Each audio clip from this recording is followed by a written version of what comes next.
Hey, welcome to Points Up. It's the top of another beautiful, beautiful week. Well, as beautiful can be at this time. Hopefully, things are beautiful with you, Peter. Uh, Going as well as it can. Yeah. So, let's quickly cut to the chase here. We've got John Kevill from Warbringer on this week's show. We're doing a breakdown with him. Of course, breakdown is the format where we dissect a single and try and break it down as much as we can. And John was a real sport for this one. And the single that we've chosen to dissect or to break down is The Black Hand Reaches Out from the band's sixth album, which is Weapons of Tomorrow, which is going to be releasing this week. So here it is. Here is Breakdown. And here we have John from Warbringer. How are you doing today, John? Doing great. It's a fine day under quarantine. I'm standing outside my house. I got my headphones on here, and I'm in my garden, actually. I'm going to grill later, just staying in because of the current situation, and that suits me fine, actually. Why do you like staying indoors? I like my house. I have a wife and cats, and we have a pretty nice situation going on here, and it's a nice contrast to touring. I don't think I was always this way, but I think after touring for many years, that yes, I basically do. I've become pretty domesticated, and we've been spending time just like learning to cook different stuff and watching a bunch of movies. Okay, do you wish for things to always be in this manner and then step out only when you really need to? No, it's eventually my wife's going stir crazy, so it needs to go back to normal sooner rather than later. She's not enjoying it as much as I am. Yeah, we are locked down here in India too, man. It's kind of weird how the whole world is going through the same thing, right? Yeah, certainly. It's global economy, global society, global pandemic. That's how it works. You can't have one without the other, I guess. Yeah, I guess you can after this entire interview, etc. We should send you some YouTube videos about how to cook good Indian food. Okay, fantastic. Yeah, we actually we're big fans of Indian food, and we do a lot of we're meat eaters, but we also cook vegetarian a lot of the time. So that opens up a lot of stuff. Yes, it does. It does. And a lot of Indian recipes with meat in it too. So don't have yeah. Okay. Yeah, anyway. yeah, cool. Okay, we could go into food for a while now, but let's not. Yeah. Okay, so we're talking to you today because we wanted to do a breakdown of a single that's coming out from the newest Warbringer album, Weapons of Tomorrow, and the track that we've chosen to do it with is "The Black Hand Reaches Out." All right, That's cool. Yeah, that's cool. Okay, so Yeah. before we get into it, before we break it down, we actually will play out the full song so that our audience can actually get to listen to it without us pausing it every now and then to ask you some questions about it. So, That's probably a good idea. yeah, care to introduce the song for our audience, John? So this is track 2 from our upcoming record, Weapons of Tomorrow. This is The Black Hand Reaches Out.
And now, John, let's start the breakdown. Are you ready? Yeah, let's do it. And here we go.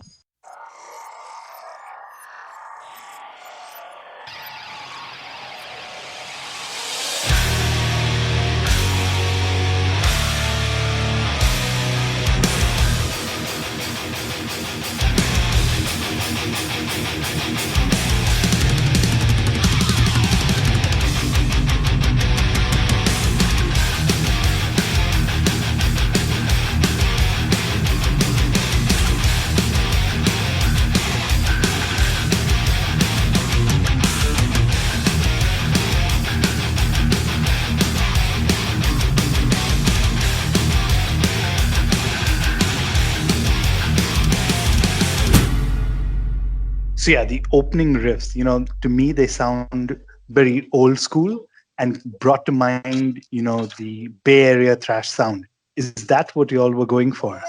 Well, I mean, Warbringer is a thrash metal band, so to an extent, yes. But when you this song in particular is something of a mid-paced headbanger, so it's not really one of the speed burners or one of the epics. So yes, I think when I think of the Bay Area thrash sound, I often think of those kind of mid-tempo stompers that are like really catchy and stuff. Your Toxic Waltz, etc. Those type of songs.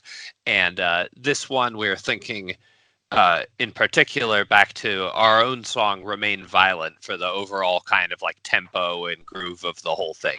The character of the riff, however, is pretty different. That one's very brick, if you will. And this one, I think, when you get into that main riff, it's something a little like sneakier feeling due to the note choice. These are all, this Black Hand is a Carlos creation. So I got it in the form of a demo where very much in Carlos Cruz fashion, all the parts were there. The drum and guitar parts were all there. He's very complete when he gives an idea.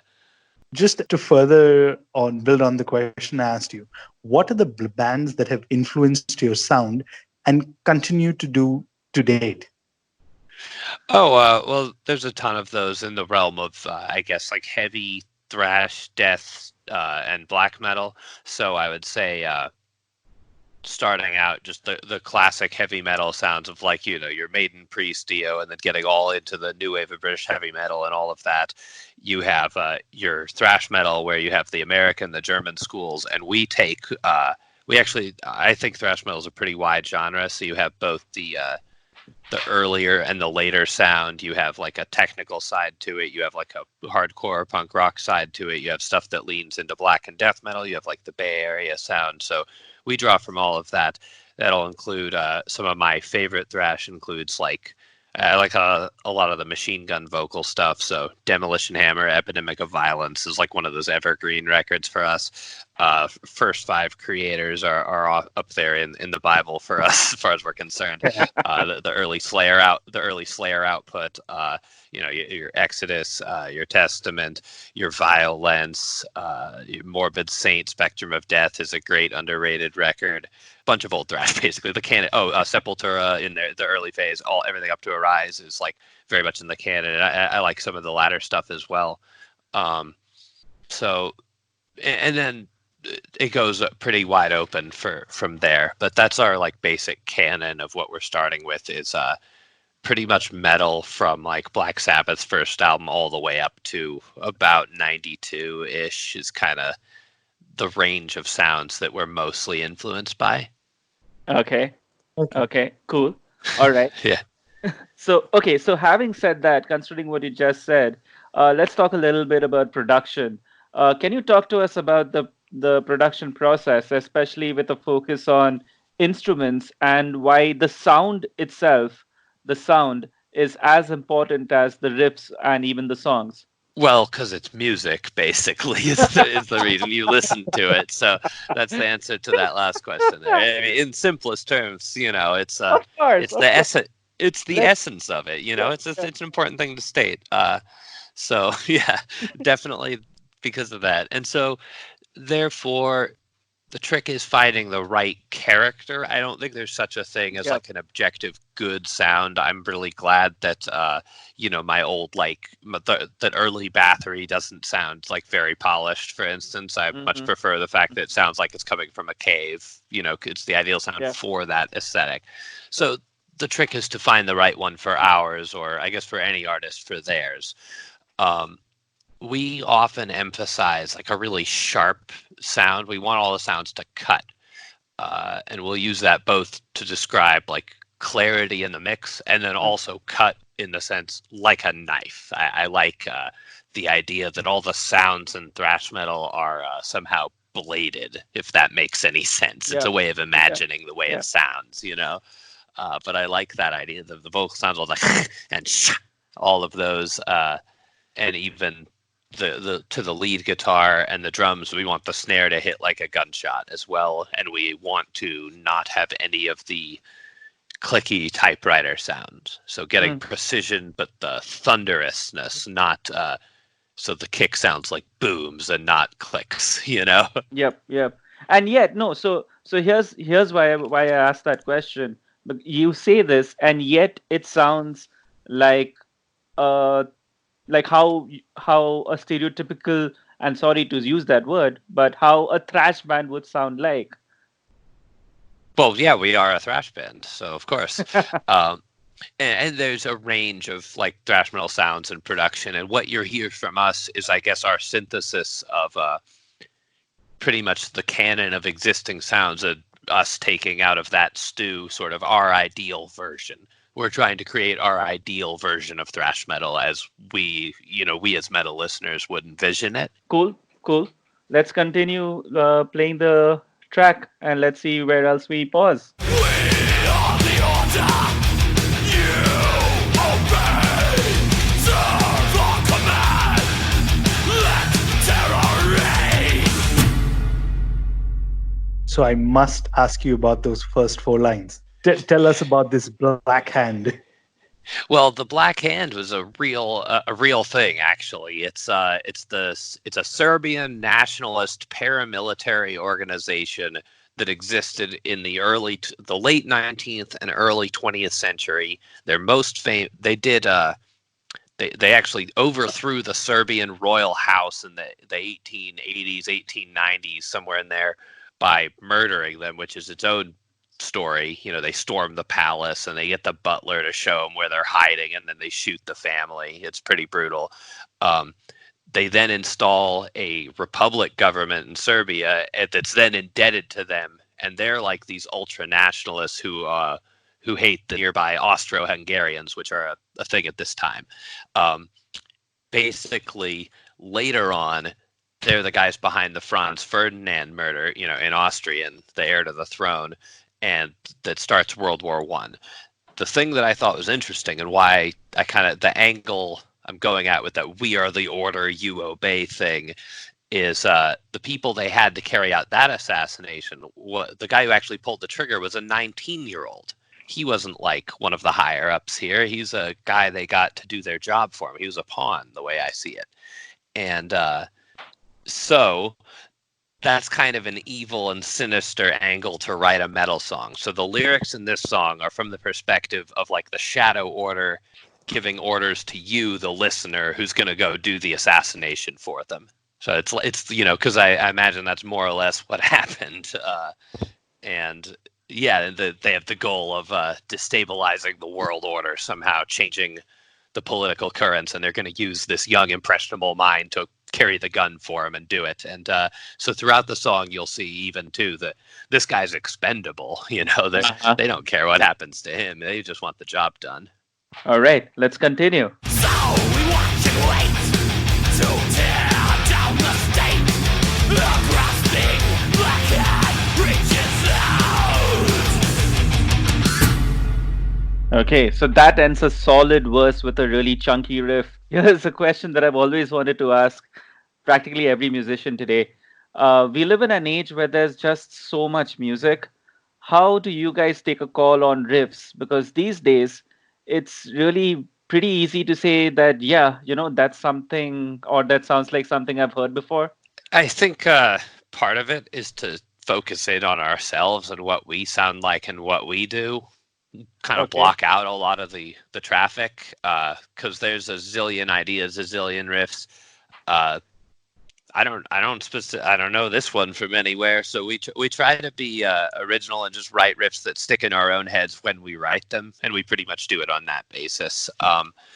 Yeah, as far as the lines in the verse there, it's kind of a continuation of the previous part. So our aim is to tear down the state. Let's do it. Mhm. That's what's going on in the lyrics there. Yeah. One thing going on in the riff in this song I can point out to you. It's a minor variant, but in the early part before the vocals, the riff is on higher notes and it moves Yep, to low, yep. chunky To lower E notes, string yeah. in the verse variant of itself. The bass guitar, however, does the opposite, where it's doing low when the guitar is doing Yep. high, and the bass does high when the guitar is doing low. That's a thing we did in this, and they kind of weave, and they do a reverse in the third verse, which I'll point out when we get there. Yeah, we'll talk about it a bit later too, but I guess, like, being a bassist myself, it really pleases my heart where these days, and recording technology these days actually allows for the bass to be heard properly in a mix. I think it's very important, and I think in a metal mix especially, the bass has a very important role, even when you're just playing rhythm and unison parts. Like, this is a pretty straight ahead headbanging number. We have progressive numbers on the album. This isn't I wouldn't consider this one of them. So there's a lot of just unison parts in the verse, but it rounds out the sound in such a way, because metal guitars are going cha cha cha cha cha cha cha cha, and you just need that like warmer tone from the bass. It adds to the musicality of the total piece so much. So we're firm believers in that you need that in the mix. Yeah, have been for a definitely. good minit. Yep, the bass adds the bass. We're getting a lot of these self-evident truths right here, man. Alrighty, let's continue. Out for your mind, out for your soul. Enticing talent, slow, taking control. The black cavern is out for blood, out of time, and now it's sunken claws into your mind. Reaching out for you. I just want to come back to the lyrics where the part goes, and now it sunk your claws into your mind. Is this referring to, the agent now being recruited, brainwashed? That was my okay. That's the implication. Yeah. Now this idea, you're going to go and sacrifice your life for it, pretty much. It's gotcha. You're going to go and do it because you want to. You're going to go do the job and be the pawn, and shoot the Archduke, start the World War, I guess. All right. Okay. So through the verse, the chorus, and this pre-bridge vocal scream. First up, let's take you several years back. When did you learn or decide that you could be a metal vocalist? Took me a while, and actually I had a very brief phase where I bought a shitty off-brand guitar and sucked at playing it, and learned like 5 riffs and sucked at all of them. Was one of them Nothing Else Matters? No, but I had it was like Grim Reaper, See You in Hell, Man of War, Wow. Blood of My Enemies. I couldn't get Wow. the squealies on See You Okay, in Hell, so okay. I said sucked at it, But Man of War, Blood of My Enemies, stuff like that, pretty 101 metal riffs. I could do so that's fun, but. I ended up meeting guitar players right away who were interested in some of the same music that I was then starting to get into, and because I met 2 guitar players first, well, I can't do that anymore. They were way further along. We were all learning still, but they were way further along than me, and so I had to find something else to do, and I just wanted to be in a metal band, so I went to vocals, So I kind of just had the guts to try it. I had no background in music or vocals or anything like that, and at first I was going for something like, a more like Halford, Eric Adams, Dickinson style with no training and no experience. You can imagine how that went. So I kind of gravitated more towards a rougher sound, because also as we were learning how to play instruments and stuff in the very early days, we were getting into more extreme music, old thrash in particular appealed to us a lot at that time in the band. And so what I did learn is that I could do some of those rapid fire cadences pretty well. And so I started moving more into that style and kind of creating the, I guess, character that you hear on Warbringer records now, you know, because I always think for a good metal band, you need a good character on vocals. Don't want some flat and homogenous guy. That's one reason I gravitate towards older metal, is because every vocalist is a character. And even if they're a little whack job sounding, you know, you can tell who the hell it is singing, you know? All right. So, which brings me to the question regarding this particular track and this entire verse chorus section that we've heard so far. There's so many different things and techniques going on. So, the question really is, today, how do you decide what technique to use? What helps you decide, say, one part needs to be raspier than the other, or let me bring in a vocal hit here, or let me do a squeal here, or something of that sort? Basically, remember, I was just talking about the character. I just play the character. It's almost like acting. I just imagine the voice saying the things, and I just imagine how it would sound cool. And that sounds really basic, but, you know, that's how you get you know, the scream. It's like reaching out for you, and the you has to go like that. It's not you or reaching out for you know, it's none of those. Those little inflections, I guess it's sort of intuition or knack for it. And at this point, I think it comes from having 6 albums of basically doing the Warbringer voice style, having developed it for this long. I think I have a intuition for where I should do what. The opening line for this ended up a lot like deeper than usual for me, but I try to slide around my range and just say the words different and keep it entertaining and characterful. Alrighty, let's continue.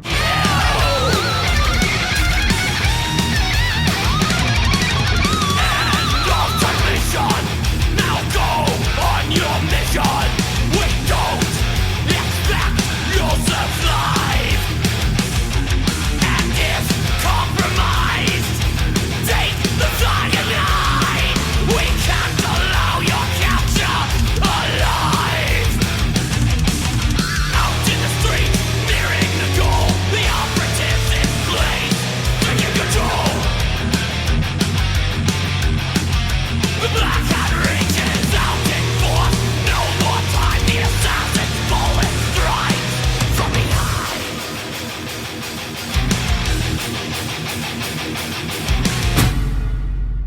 A whole verse, chorus 2 section right there. Yeah. Okay, so just tell us about the progression of the song. I mean, if you see, it's kind of going with the history in a way. So as a songwriter, as you know, a storyteller, were you ever tempted to kind of deviate from what history tells us? Did you want to put your own twist to it? I mean, you know, it's a song, so it's an interpretation, I suppose. So, you know, I wouldn't. I'm actually in my other life, I'm studying to be an academic historian, though. So I wouldn't ever want to like just make some shit up.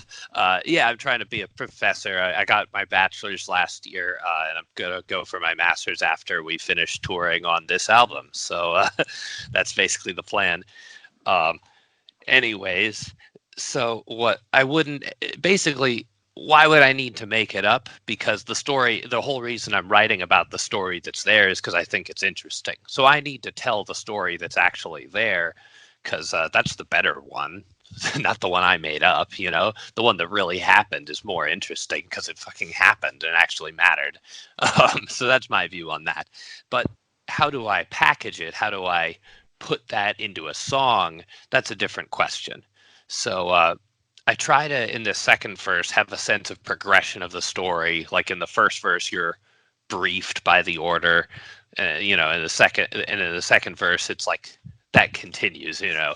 Like here, now we're sending you off, and it's got my favorite line in the song, the whole "and if compromised, take the cyanide." One of the 3 assassins, did have a cyanide capsule around his neck and did take it, and it failed. He fell into a river. It was kind of a wonk moment, but the guy was willing to do it.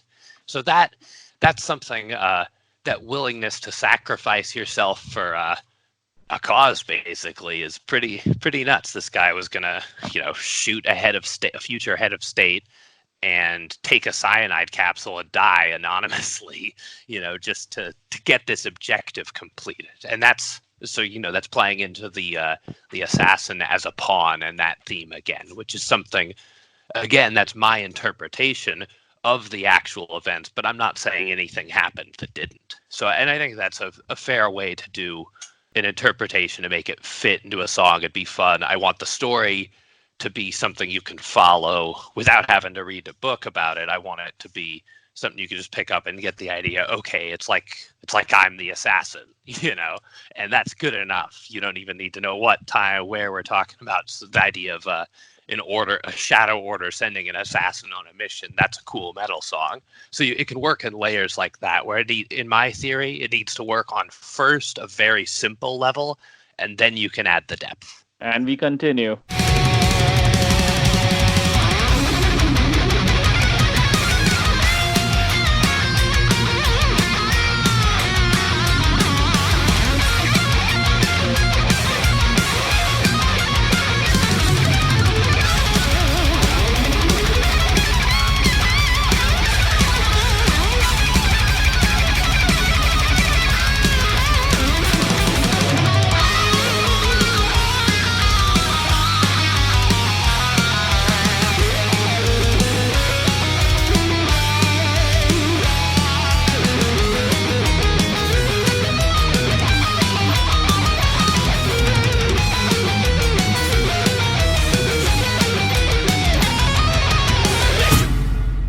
Woo! That's a popping solo and instrument section. So, what's it like when the band is constructing these kind of parts? Do the guitarists actively try and one up one another? Like, in my head, it's like Squizcar and Toki from Death Clock when they do that guitar duel. I wonder. So I don't think so. So first off, the first thing that happens in this particular song, like I said, Carlos had very much kind of packaged the instrumental, the rhythmic instrumental part before, and then I add the lyrics, and then we did the solos. The solo section rhythmically was written, and we didn't have to change it. It worked as we first imagined it. So basically, you got two solos there. You got Chase Becker and then Adam Carroll, and they kind of swim in different currents, if you will. Chase Becker is a classic 80s style shredder, as you can hear, and he's I think he does a great blend of technique and catchiness and tasteful melodies. So I think he's a great all-around lead guitar player, and he's very heavily focused on like lead guitar solos. That's what makes him tick as a player. So we really are happy to give him these long, so we know that about him, and so we write in these long solo sections to really let him shine and do his thing, and where we can really use his talent in our band. Adam often plays a role in like the songwriting and composition thing. He's a longtime member of the band, and he's a more like melodic player. So they will often write these sections in where Adam will do a more like sing along, more like hummable melody thing, and Chase is peeling out. And the contrast between them and their soloing styles reminds me of the contrast between, some of those Murray Smith or Tipton Downing guitar duos. And I always love that, where one guy plays a solo and it's like this, and another guy plays his solo and it's like that, and then they jump together for a unison lead or something. And that interplay. So I never saw it as I don't think the best guitar solo duo trade-offs are so much a pissing contest as a synergistic thing where you're making a musical section and the musicality comes first. That being said, a good guitar solo should also sound like you caught lightning in a bottle. So these guys are going off too. We try not to screw around, and a great metal song needs a great solo. Cool. Let's continue. Mission successful. Panic in the streets. Agent terminated with no trace or links. The pawn has served its purpose. Chaos now reign. We watch the world burn and rise with the flame. Taking control out of time. Now it's sunk its claws. Inside your mind was clean. Mind control.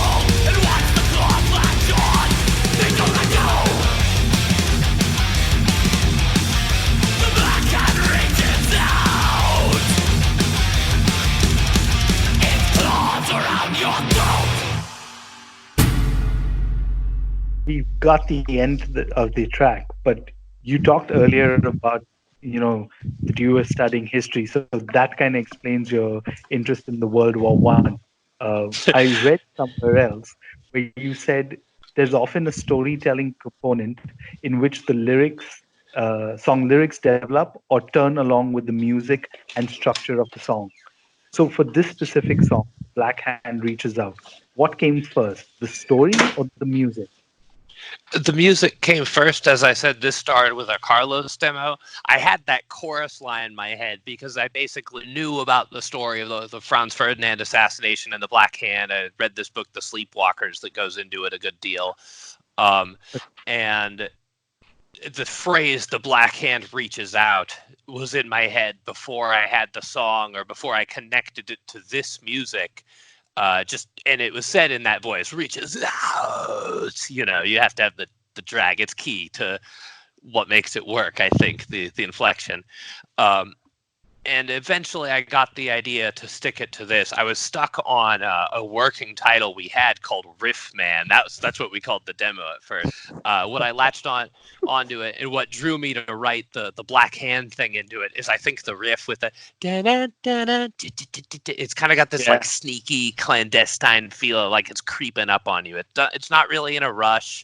The song's kind of like I said, it's a pretty straight ahead number.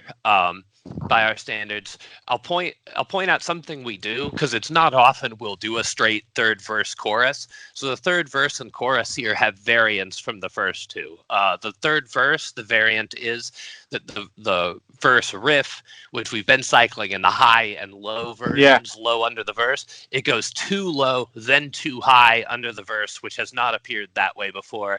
And the bass guitar does its like high-low reversal thing on 2 and 2 correspondingly.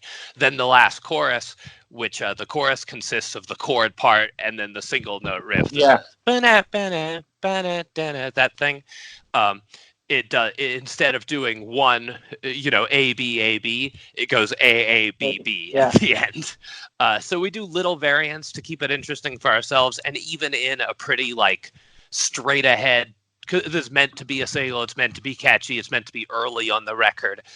We've got some like deep dive numbers like Heart of Darkness, Defiance of Fate, Glorious End, whatever, on the record that are very different types of songs. But I think having different approaches is also what makes the record interesting. This one's meant to be catchy, sticks in your head the first listen, but we still try to have some of that detail and intricacy so that it can hold up on the 15th or 20th listen, and you'll still find it worth listening to, So that's something we try to think about a lot, and we try to make it, even the more straight ahead numbers, we try to have clever little things in there, and like a kind of story that develops, and just a lot of interesting stuff that'll make it stand up and last, and not just be another thrash song that generally bangs your head.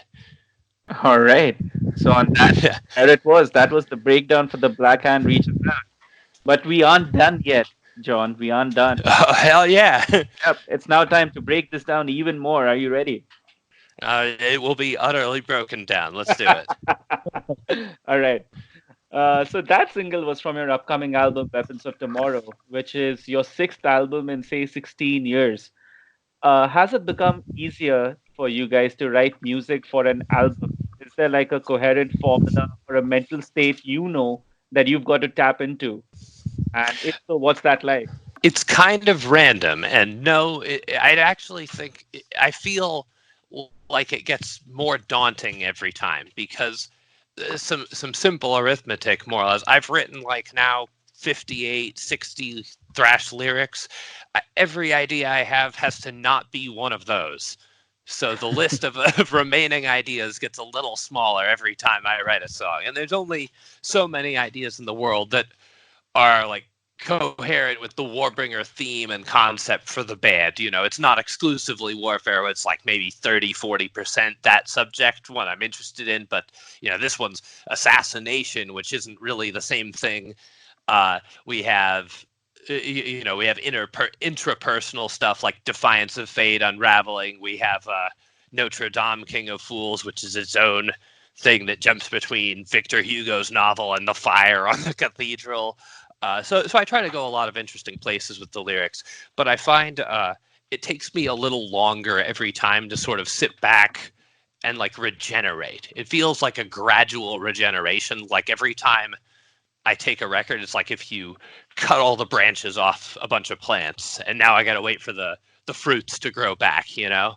Um, that's kind of what it feels like. I sort of have to harvest all my creative fruit and then wait a while. And each time I make an album, I need to wait a little longer, I feel like, before I have enough ideological fruit there, to, so to speak, to draw upon to make the next one. It also gets harder every time, I think, because I think the band has gotten better, and I think the albums have gotten better, and so the bar raises each time. So it's something that I'm actually very self-critical about, and I think that I and the band need to be, or we won't be able to continue maintaining or exceeding the standard of quality that we're expecting out of ourselves right now and that the fans are expecting out of us. Okay. You mentioned earlier that this song is a fairly straightforward one, and there are quite a few of the other songs on the album that are a bit more progressive. So let me be a bit cheeky with this, and please don't take this to heart when I say that a song like this, which is fairly straightforward, when it's played live, is it is is that meant to also serve as a bit of a break for the band on stage? I mean, pull out the guitar, play this. It's not easy on the right hand, and that solo, that's not exactly a break, is it? Oh, completely, completely. Yeah, the vocal performance too. So what are you comparing it to? We have songs that are tougher to play than this. If you want to do, Shellfire from the last record or something, Yeah. that's a beast. So it's not as challenging as those ones, but I don't think we have any songs that are a break. I think you take the easiest Warbringer song, and it's a pretty strenuous thing to do. Even Remain Violent, which is a 2-riff number, hope you can play that solo. And so it's something that, and the vocals are really high effort in something like this that's got a little more of I'd say the song structure is a little more like hard rock based in a mid-paced stomper like this than one of the more extreme numbers that has more chaotic song structure. In something like this, I think the vocal really is front and center. Yep. And so I have to be very performative, where some of the fast numbers, I got to spit the pattern out more so and get the rhythm to be sharp. In this, you're going to hear every word because of the pacing and the tempo of the song.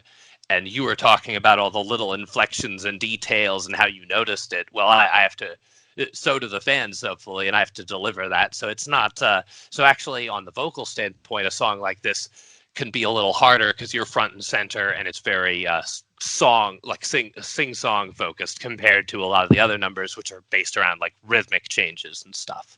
Fantastic. So, earlier on, you said, I see us more on the lines of Demolition, Hammer, Morbid Angel, the earlier creative stuff, somewhere more in the extreme vibe, a bit of, American and German schools of thrash with a good dose of black death.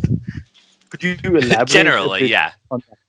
So I'd say the Black Hand is not really in keeping with that statement I made, and I'll point out that we try to write songs that are different from our other songs. So when I say that, I would be talking about a lot of our past discography. Waking into Nightmares in particular is really like, late 80s brutal thrash, early 90s death. Your Beneath the Remains, Epidemic of Violence, Coma of Souls, those kind of records. Is very much where we are for Waking into Nightmares. And that remains a cornerstone of what the band's about. You can see it on this record, I think, in like Unraveling, Outer Reaches, Firepower Kills. The Firepower Kills, I'd say, sounds a bit more like something out of like the 85 realm than like the 89, 90. But again, we can jump around the existing range of sounds and blend as we please to make an album that we think is cool. I would say on Black Hand, you're probably looking at a number that's more akin to something out of the Bay Area. I'd say some of the note choice and stuff is something maybe a little more akin to like Extreme Aggression or something than the New Order. But the tempo and pacing is something that you'd find in, that you might find in like late 80s San Francisco. and that's fine. We try to jump between range of songs. I think the first song on the record, Firepower Kills, is a thrashing speed burner. The second one is kind of a mid-pace head banger, and then the third one, Crush Beneath the Tracks, is like very much in the death thrash realm, leaning towards some of the early 90s death metal, and that slow hands, fast feet beat that I call the helicopter beat.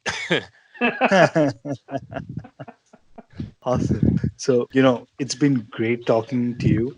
I have one question more. You mentioned, Okay. the Warbringer theme and concept. So that brings me to our final question. What continues to make Warbringer, Warbringer? I'd say just a healthy dose of ourselves and our own interest. It's a synthesis of everything we really like and our own personalities. And one of the core concepts too, the band's called Warbringer. It's going to kick your ass. It's going to blow your head off. So we are willing to indulge a lot of the things we want to do to be creative as musicians, but we always have to keep it something that does that. Fundamentally, if this album doesn't blow your head off, we have failed you. So it's basically to accomplish that goal, and then that being done, make it as interesting as we possibly can and make it go as many different directions that all wreck. And that's sort of our MO. That's our mission statement, and we want to do it with the highest standards of musicality, songwriting, and no fucking costumes and keyboards. We're a real goddamn metal band, and we play fucking metal with a capital METEAL. On that note, John, this has been a complete pleasure. I hope you enjoyed it as much as we did.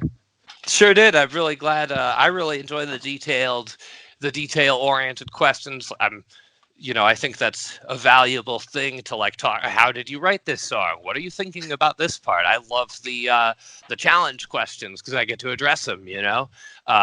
If you don't say them, they might be thought in people's minds, and I'd rather address them than not. Right? Yeah. Fabulous.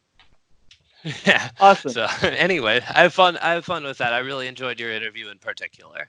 So yeah, that's it for us at the moment. I think we've kept you for quite some time. Yeah. It's been a good time. I'm fine with it. Yeah. I think I'm gonna get to doing some chores around the house and cooking some food for the wife now. And I hope you guys will. I hope to reach India one day, man. That would be quite fantastic. There's a lot of stuff I'd like to see. I've done some study of the history myself as well. One of our U.S. crew guys, Anirudh Bansal, from there, and I was his first interview when he moved to the United States. So we talk about India a lot, and I've always wanted to visit the place a lot. That's one place I've never gotten to see, which is I've been lucky enough that there aren't too many of those.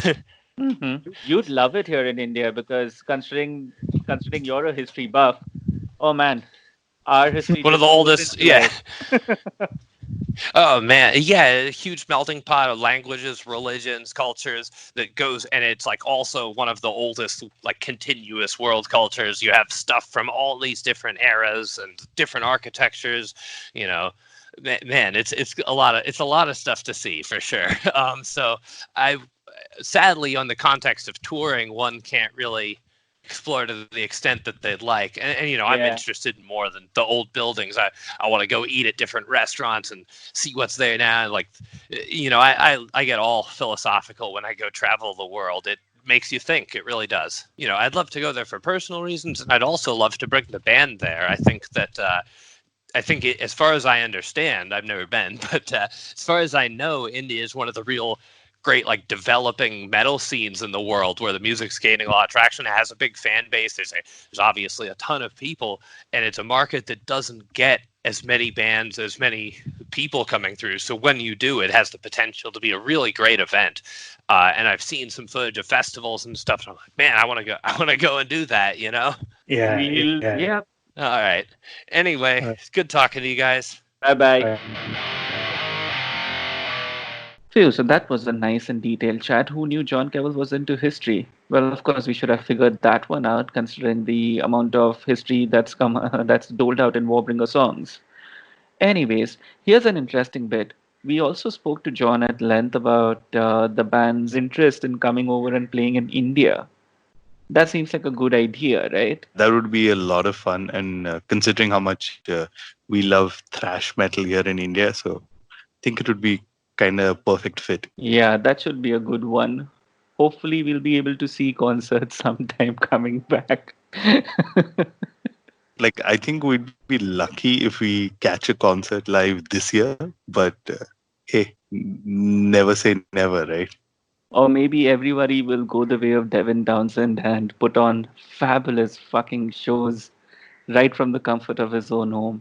Oh, yeah, you got it live, right?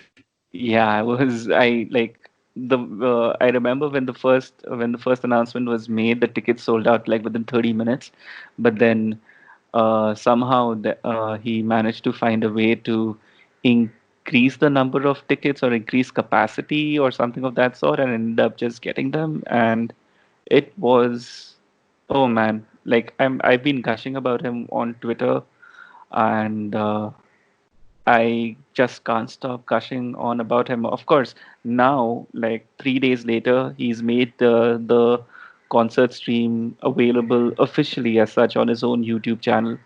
So go and check that out, and hopefully it should inspire you to come on board and you know actually buy a ticket for the next two ones, because those Yeah. apparently those are going to be more deep cuts rather than the hits, which took up most of the 45 minutes of his show on last Saturday. Yeah, that sounds pretty cool. I need to check out the YouTube stream.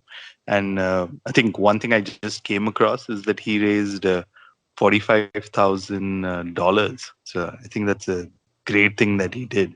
And of course, a lot of musicians worldwide are doing a lot of different things to kind of help people just tide over this very weird situation that the world is in. And yeah, maybe this will become the new normal or at least be the new normal until we can figure out how things can return to the old normal in a way. Yeah. Alrighty, we've got a very fanboy kind of episode which is going to be coming up this Friday. It involves one of Peter's most, most cherished, and what's the word I can go with? Help me out, Peter. I don't know. I'm just building this one up a lot because, yeah, I know. Because I know like Peter, like you really enjoyed this conversation, right? Oh yeah, dude. And I mean, I don't want to give too much away, but all I said, like I said on Twitter, is that their album was one of my favorites in 2018, and I talked at length about it in our initial episodes. So yeah, it was kind of cool to get to chat with them and just get an understanding and see where they're going. So I'll leave it at that for now. Hmm.